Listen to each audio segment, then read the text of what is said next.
trying to platinum a game from every country in the world. Previously, we visited these 6 countries, and I could really use your help if your country is still unplatinumed, so please drop some suggestions below. But in this episode, I am tackling 3 cold AF countries in the Northern Hemisphere. Starting with the country that is home to 41 million people, 800,000 moose, ice hockey poutine, and maple syrup, Canada has a huge gaming industry with a lot of games to choose from. Studios like Eidos Montreal, Behavior Interactive, BioWare, and also a lot of franchise locations for EA, Square Enix, Warner Bros, and Ubisoft. And the latter, with 2 studios, has a big presence in Canada, and with so many games to choose from, I decided to play my first ever Far Cry game, Far Cry 6. I know this franchise has quite a big following and people love these games, so I thought playing the most recent one would be a good starting point. In hindsight, I should have probably started with 3, but that's for later. But I also picked it because I was watching Better Call Saul and Gus Fring was on the cover, so I just knew this would be peak. I chose female Danny and started the experience.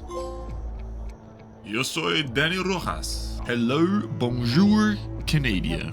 Moff Gideon, aka Anton Castillo, is the naughty dictator ruling the fictional Cuban-inspired island of Yara, which isn't exactly very Canadian, but luckily the games after this are more in line. He's created a cure to cancer with this red stuff, and our goal is of course to take him down and free the country, and to do that we would have to clear all 3 districts, taking down bases and checkpoints the usual Ubisoft way that would all be needed for a bunch of trophies.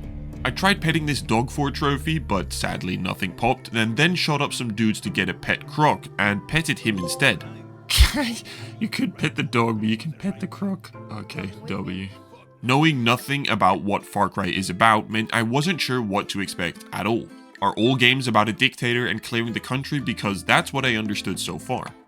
I did recognize the voice scripts and aesthetic from none other than my beloved X-Defiant, which was funny, but I quickly escaped the prologue island to make it to the first of 3 areas to win back.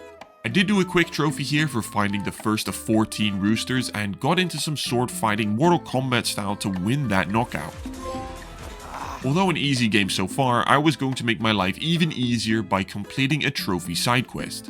I did a treasure hunt in a cave, mine, and haunted house where I then placed the things I found in the original cave to fight off some black cat demon kitties to unlock the trophy, a new amigo, and what I came for, some top end gear.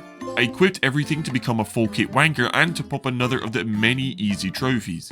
Back at the camp, I met up with this Bratwurst to complete his quest and unlock him as an amigo. I needed another 2 amigos for the trophy, but that would be a later worry. So I continued onwards with clearing the current area. The missions were fairly straightforward, and I was surprised with how much I was interested in the story. And taking over any enemy locations would eventually reward me with a trophy, so that's what I was doing off mission. I did feel like certain cutscenes played through what should have been gameplay encounters, and although the AI was a bit meh at best, those were my only complaints because so far Canada was great. Hopefully we do spot something Canadian soon though. After some back and forth with the local bad guy and multiple bullets later, I claimed back the first territory. However, before I moved on to the second region, I took a boat and sailed into the sunset because I was heading for Vice City to spend some time with my sister Lucia. The noisy neighbors below Canada was where I unlocked a secret ending that was missable, so I was glad to get this out of the way. The credits rolled with the Canadian devs and I moved on to the second region. Same layout as before, where I basically need to clear the map and capture the bad guy. It had a Ghost Recon feel to it that I liked, which, I mean, makes sense because it's Ubisoft and I was actually really into the story. However, the mission layout was becoming quite predictable with how each encounter would play out. Of course the helicopter shows up, bro. It's always the same. It's always the same. Oh, what? Take out 10 special forces. Okay, see. Whilst making my way to the final local mission, I gave 10 soldiers a hug with my car, and then quickly completed the mission to have already unlocked 2 out of 3 regions. I was really focusing on getting through the story as fast as possible, because only after completing it would it unlock a mode that would reset once a week, meaning it would take me another 2 weeks of waiting after I complete the story to unlock the plat. Really cool. Although by now I had cleared the 10th checkpoint for a trophy and went to the 3rd and final region. But again, before doing any more guerrilla warfare freedom fighting, I went and played a game of dominoes at the new local camp. My experience from playing dominoes in R2-D2 clearly wasn't enough, as I struggled with this ancient mode and lost game after game. Oh my god, I might actually win. I might finally win. Oh, you cheapskate.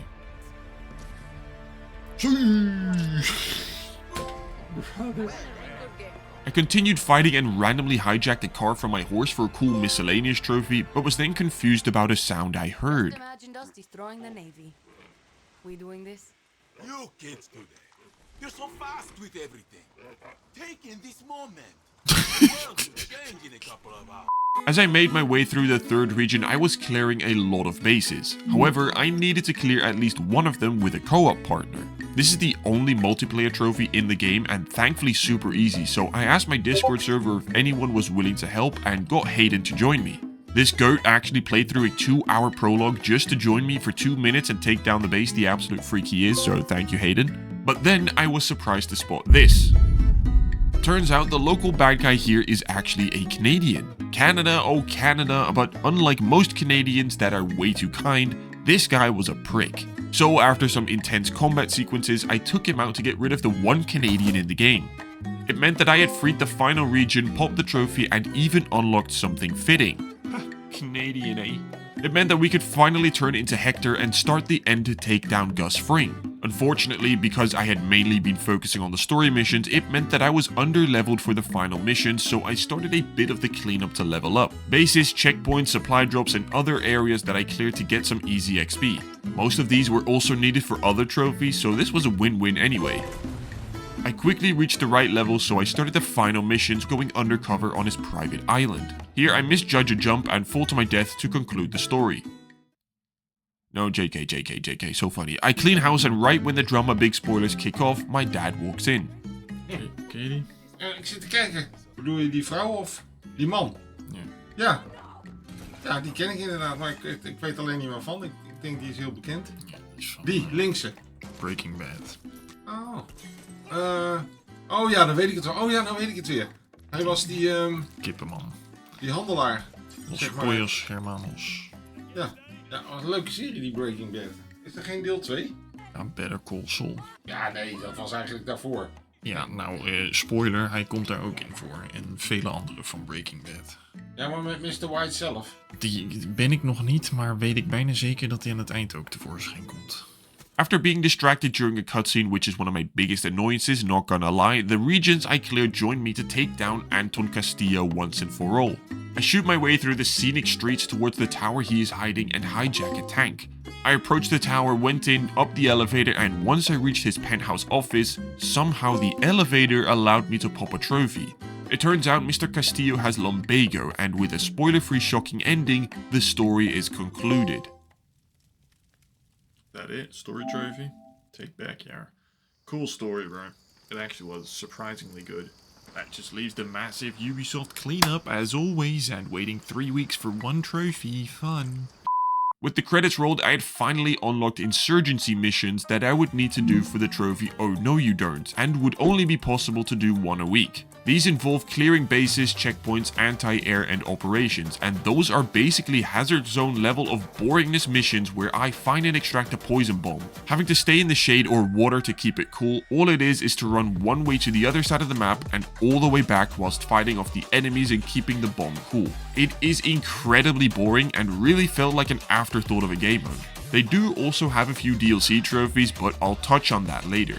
Anyway, after I completed the first one and got the trophy, I moved on to kill the first of 3 leaders. Easy peasy lemon squeezy, and would now have to wait a whole nother week for the next mission. Yes, I tried looking for a workaround, no there weren't any. Yippee.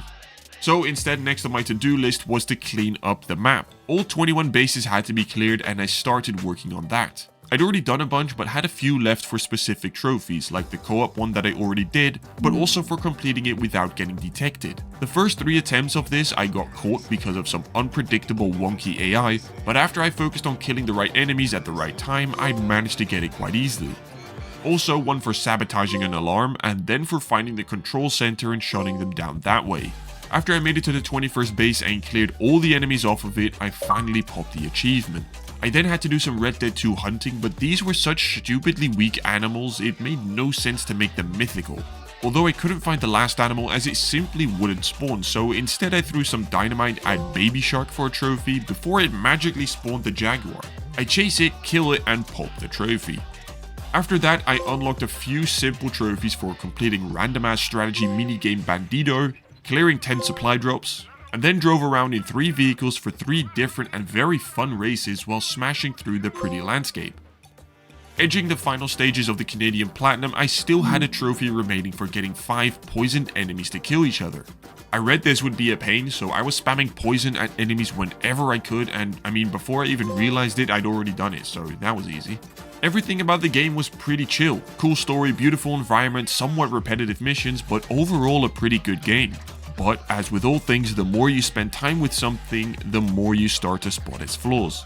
Oh my god, I can't get in the boat. Let me in the boat. Let me in the boat. Let me in the boat. Why is it not letting me in? Why is it not letting me in? I know a heli shows up. What have I done to spawn you here? But oh, you smell. Please go away. Please go away. I don't know. Getting stuck on geometry that feels like it should let me up was happening a little too often, and I wouldn't have noticed it if I wasn't an addicted trophy hunter spending more time in this game than I should. But onwards we go, and I go fishing for 10 fish, where I again encountered a beautiful Ubisoft glitch that made me close app. I was forced to return later anyway because it was dinner time, so I came back after a while and got the 10 fish prepped for some meals, because 15 meals were needed to be cooked, and unfortunately I didn't spot any poutine, butter tarts or maple syrup, so that's a shame, but I did get the Far Cry trophy. No idea why it's called that, but W. Next, I started the part that I hate more and more with each game because collectibles really aren't playing games. You're just following a guide on autopilot and it just isn't fun. So in between burning myself out on that, I did this utterly insane chicken mission with Chicharron to finally unlock him as a final amigo. I equipped the Mad Chicken with this beautiful outfit to knock out another easy trophy as we finally approach the end of this platinum. I found all the USBs, roosters and chests around the map, although I was missing 2 weapons at camp, so I got those to clear all of the collectibles. All that was left now was the insurgency trophy, some operation trophies and 1 miscellaneous for last. So I played the next game whilst I waited and came back a week later to clear insurgency mission 2 super easily and also completed an operation without getting the bomb too hot. This was super easy with the right outfit and I really should have used that feature more, but another week goes by and I've since already platinumed the other 2 games coming up. They're absolute bangers, please stay around, but I ended up to finally reach the 3rd and final insurgent leader. But right before I eliminated him, I found a hidden stash in Jurassic Park and saved 30 hostages that I simply farmed by restarting each time, which meant that I could finally, after 2 weeks of waiting, take down the 3rd and final insurgent leader and was left with just the trophy for sliding 200 meters. So I searched up the goat Brian from PS5's trophy guide and got to work. This is at the Soto Mare Farm. Now there's actual... Okay. Oh, we've got it. Thank you, Canada. Thank you, Canada. Yes, sir. Yes, sir. Yes, sir. Get out of here. Shut the fuck up. Conquistador. Je t'aime, Far Cry. Je t'aime, Far Cry. Je jouerai plus Far Cry. I actually really liked that more than I probably expected. Thank you, Canada, for making a cool game. And a lot of other cool games. It wouldn't be the last time I played this game, as I still wanted to clean up the DLC that I started in the background, but I'm gonna wait until that overpriced DLC goes on sale before touching it. Although I have a feeling I may want to play the other Far Cry games before that, but let me know if that's necessary. Anyway, with the northern country Canada ticked off, it was now time for the next nation. Located on an island at the top of the world, home to the northernmost capital city of the world, volcanoes, hot springs and just 400,000 inhabitants, I wasn't sure if Iceland had any games available. It's one of those odd countries that doesn't strike me as a place that makes video games, but thankfully there's a few small studios. And Mirkr Games specifically just released a very new game right in time for this video called Echoes of the End. I hadn't heard about this game until some of you suggested it, so thank you for that, but the pictures looked cool, so I was intrigued to find out what this game was about.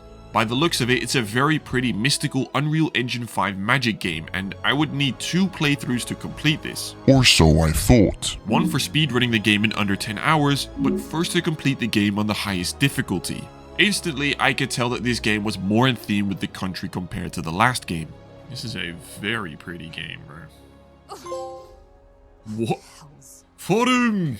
We are off to a good start, bro. Wait. Verta e fisti bikaren. What did I even get that for? Relax. Easy. Wait, that's a trophy too. That's a trophy too. Let me fail.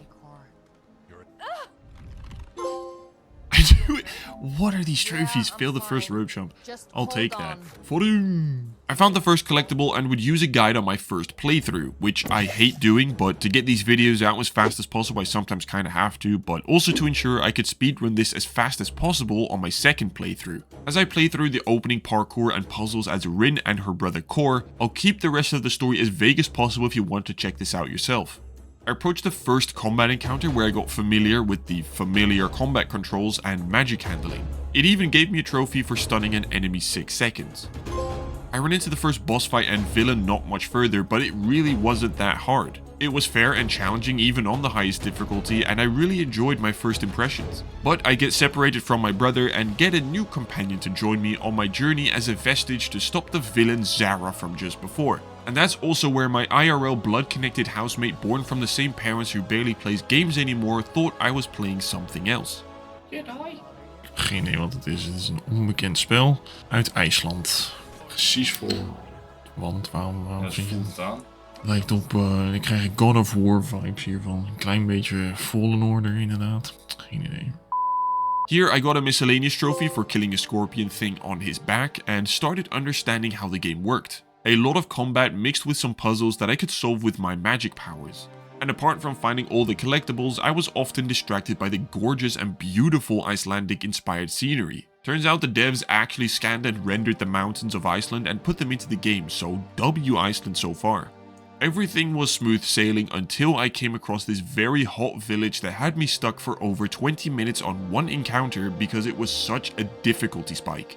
Too many enemies and not enough room to roam around meant this game had now stressed me out in only becoming more difficult. I'm not very good at these games, so even though I was stuck, it didn't become frustrating because it still felt very fair. But the difficulty was further amplified when I managed to just about beat the next boss fight with only 10% of my health remaining. After some low-key janky parkour that I lacked patience for, I came across another collectible. Precious. That's a Lord of the Ring reference, guys. Good thing I finally watched that, and it was kinda doo-doo, not gonna lie, did not enjoy any of those 3 incredibly boring movies. I got to this huge semi-open area, and I'm sure you're thinking what I'm thinking, because, let's go, 1, 2, 3. Yeah, this game gave me very God of War vibes. And honestly, most of the game so far. A companion with me, combat and puzzles, and then this boat. There has to be some inspiration from it, and aesthetically maybe even from Hellblade, and design-wise from the Jedi games. I mean, it felt like a cool Caesar salad of them all. In this same chapter I got some easy combat trophies done, like killing 2 enemies with 1 shift, and shifting 1 into my companion Abram. I don't know why it happened, but I popped all of these quick one after another, like also getting a 3-man strike, and hitting 4 with 1 sword ability. There were a lot more of those sort of trophies, but I'd have to really focus and line everything up for that, so that's for a bit later. Further on, I come across another big puzzle, and so far I didn't need help with any of them, but I just had to press the hint button because I lacked the IQ to solve it this time. A shame that this was exactly the one that would give me a trophy for solving it without a hint, so I would need to do that properly on my speedrun playthrough. But before I could worry about that, I'd have to worry about Big Boss Eddard Stark. Ah, shit. Wow. Of course, one of those. Wow. Oh? Oh? Ooh! What? We might have a chance. Very low chance, but we might. Ow. Oh! No way. Don't go into phase 2. No way, we start again. That is so unfair, bro. Look how little health I have. It's gonna kill me. This is gonna kill me. It always hits me, bro. What the fuck do you want me to do? Oh my god, dude. Why is he not, like, done his cutscene, bro? I can't even skip this cutscene, bro. Oh my god, what the fuck is that? I don't know how I'm ever meant. Maybe. That's gonna kill me. It's hit me every single time. Man, it's fucking done it again. Oh man, it's gonna take forever. This is why I don't play Souls game, bro. I fucking suck at this. And watch the cutscene once again. Like this. Nope, nope, nope. His attacks always overpower mine. I hate that fucking mechanic, bro. No way I dodged that as well, bro. No hit first run. Be nice if I could skip this 90-second cutscene and stay focused. No. Oh, come on, please, dude. No way. No way did all of those hit. Oh, wait, I'm still alive. Oh my god. Please. Please. Please. Oh my god, I'm stressing. Heart rate's actually gone up so much. No.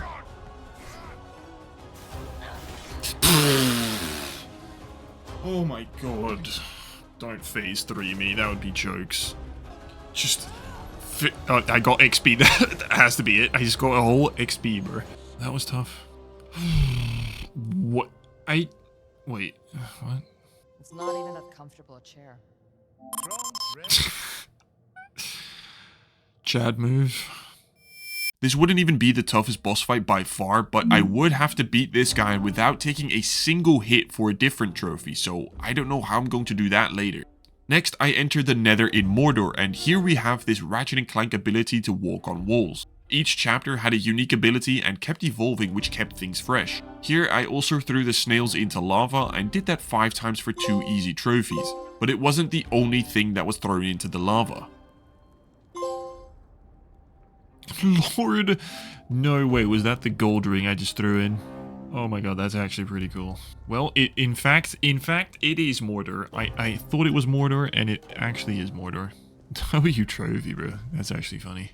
As much as the previous boss fight felt challenging but fair, this one with Zara just didn't. Don't get me wrong, it's a skill issue because I'm just not good at these fights, but it really annoyed me that I couldn't make progress. Studying her attack pattern and when to hit her didn't seem to make a difference, and I won't even show my live reactions here because it's just embarrassing how bad I was and I was blaming everything but myself. I mean, it glitched out sometimes, but I only made it to phase 2 of the fight after 40 minutes. I mean, I just died over and over and over again, so you can tell I was happy to defeat her in the end. Ah! What the fuck, dude? After that debacle, I had some daddy issues and came across a Horizon Zero Dawn Cauldron. The game really takes some inspiration from other games, but here the game became a lot tougher. I wasn't getting through encounters in 1 or 2 attempts consistently, and leveling up skill points wasn't enough to progress. I did solve a puzzle without using any hints here, and ended up in Valhalla where I picked up King Arthur's sword to learn the grappling hook ability that every game after 2015 has. Another boss fight appeared with Thor, and I threw one of his minions into him for a quick trophy to eventually defeat him and head into the final 2 chapters. This is where we come across some truly jaw-dropping Icelandic northern lights that I still want to see IRL at some point. It's like an actual bucket list thing, you know. But here I unlocked a duplication glitch ability, which would allow me to get the last optional conversation for one of the collectible trophies.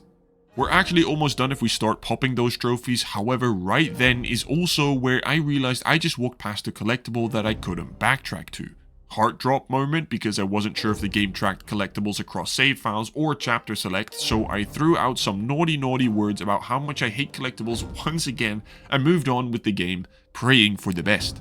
Another boat chapter is next, where I managed to open a gate without any hints for a high IQ trophy. And as we enter the final chapter in this War of Worlds setting, I got all the magic skill points and found the last collectible that should have popped a trophy. After a small family reunion, I enter the final fight of the game, with none other than the she-her that I struggled so much with during the last encounter. But for whatever reason, in this 3-phase battle, she was so much easier to deal with, probably because I found an OP way to stunlock her, but I might have been a bit too bold. Oh, no! Surely. Get out of here, bro. W Iceland. The Icelandic dev credits rolled and thanked me for playing the game, which is something I love when the devs do that, but I would now start my speedrun cleanup run. But I wanted to clear that collectible trophy that I missed first, so I got that chest, but still no trophy. Wondering why it didn't count and starting to stress, I had a theory it may not have tracked a much earlier collectible, and so I went and tried that. Yes! Yes! There's no such thing as New Game Plus, so it's literally just a clean playthrough exactly the same. I was going to focus on doing all the trophies I missed initially to ensure everything was done in this run. So that meant a lot of really simple easy trophies in every other chapter, like the 3-in-1 blast early on and then defeated Zara in the first ever encounter. Playing this on easy made such a difference and I was moving really quick. In chapter 2 I backtracked one too many times, which was a great way to waste 2 valuable minutes of circle running, but got that done. I then completed a puzzle that I remembered the solution for to solve it in 15 seconds. Jedi mind tricked a soldier into a cog, walked through Darth Kermit, and then tried to solve a puzzle which I unironically had to search the answer for on the internet.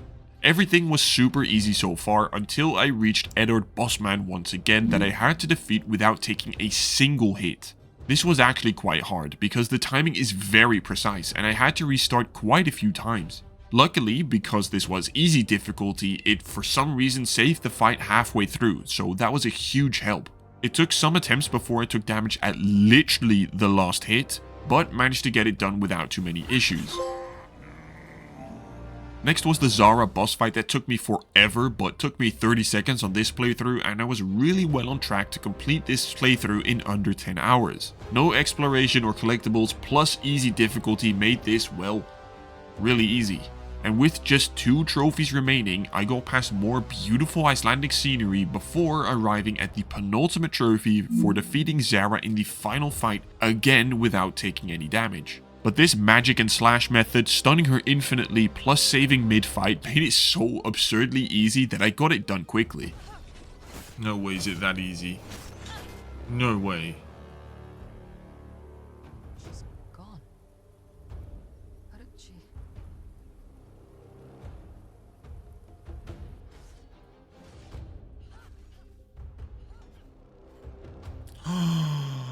No. Oh my god. That was annoying because that fight is right at the very end of the chapter, so I'd have to go all the way back right before I thought I had completed the game in under 10 hours to pop that trophy. But that one didn't pop either. Oh my god, you've got to be kidding me.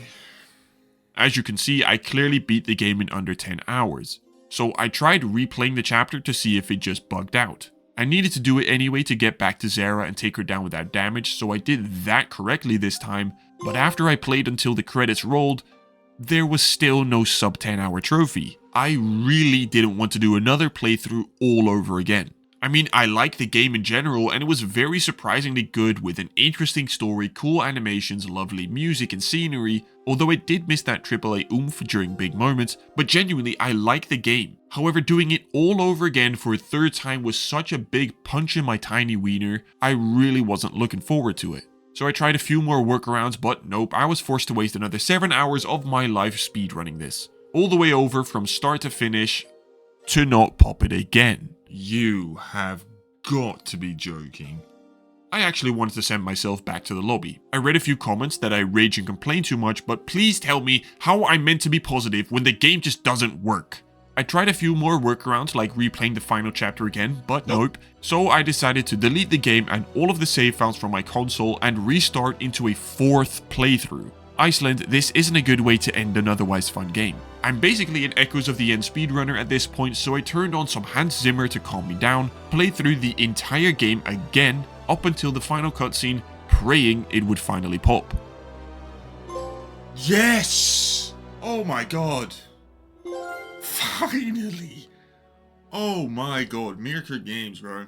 I'm gonna butcher this. Þetta var gurur og skemmtilegur leikur. The platinum itself, I don't even want to talk about that experience. 4 playthroughs for something I could have done in half the time, bro. I mean, that wasn't fun. But it is a good game. It is a good game. It surprised me how good it was. For the final country of today's episode, remember we still have so many to go, so like, subscribe and tell me which country should be next. We have another northern country. Home to 5.5 million people, Vikings, reindeer and the Nobel Peace Prize, Norway is another country that I wasn't sure if they made any notable games. Turns out there aren't that many. A fair few take inspiration from Norway and its obvious mythology, but somehow I managed to find a game called Snufkin Melody of Moonenville that was developed here. This is a small hand-drawn indie game made by Hyper Games. It looked like a traditional Norwegian folklore story, and although not an art style that I'm particularly fond of, I was willing to give this game a chance. The platinum's really easy, where I need to find the collectibles, complete a bunch of side quests, and well, that's basically already it. It starts in what I assumed was the Norwegian landscape full of mountains and forests. I play as Mr. Snufkin and have to help the animals around with my music. Yeah, it sounds like a fairy tale story, but it's cool. The first side quest I stumbled across was with this spider that I gave a butterfly to. What? Hey Norge! Første trofé. Cute game so far, I can't lie, it's pretty cute. I was taking away these signs as the corrupted government had taken over these lands and I had to get rid of them. I'm basically a full-time nature restorer by completing quests for the animals around me. There was one problem though, as that there are collectibles in this game. A few actually, and they are technically missable according to this forum. So that's kind of a pain, but I just had to keep my eyes open. Like when this monster started chasing me and I escaped without getting caught for a trophy. He also helped me by putting out this fire and I moved on to the next quest. The game really reminded me of Toem, another super cute indie game where their art style and quests were of the same innocence. With all these trolls and monsters that I couldn't identify, I was certain this had to be a traditional Norwegian story, and I thought it was interesting to learn about. I completed a bunch of side quests that led me to a new map and island. However, with the collectibles also available on this part, I really hoped that these weren't the missable ones and I could return later. Well, spoiler alert, these were missable and I missed some here, but I didn't know that at the time. For now, I completed more side quests and it was a super chill experience. Lovely music, cute story, and overall just a chill guy. Soon after, the trophy started popping every 5 minutes. I got some more instruments that allowed me to explore more and more of the map and even take out 50 fern plants for a trophy, and then destroyed a policeman's park by taking away signs, destroying statues, and walking over piles of leaves. Had another day of saving the bees, and sang to every bird 30 seconds later. Literally every trophy was super straightforward, and I even got some of the collectible ones out of the way already. As I made my way to the final mission, I completed the quest to get max stamina right at the very end of the game, very smart, and then realized what I had feared. I in fact did miss some pages for the collectible trophy, which kinda really badly sucked. I googled, binged, and yahooed for a way to get those, but sadly there was no way. So I would finish the game anyway, roll the Norwegian credits, and start a fresh playthrough just to find those 17 collectibles. Luckily, it's really short, so shouldn't take too long. But during the Norwegian opening intro, I saw the game was inspired by Trophyhunting, who turns out isn't Norwegian and is actually a Swedish-Finnish author, so if any Scandinavian people want to let me know why a Norwegian studio took over this story, then please do.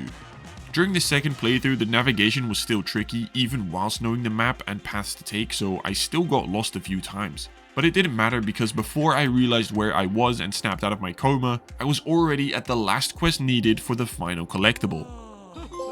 Yes! Finally. Tack Norge. Tack Norge. Et such spiel. Surprisingly cute game. Would never have played this if it wasn't for this series, so that's cool.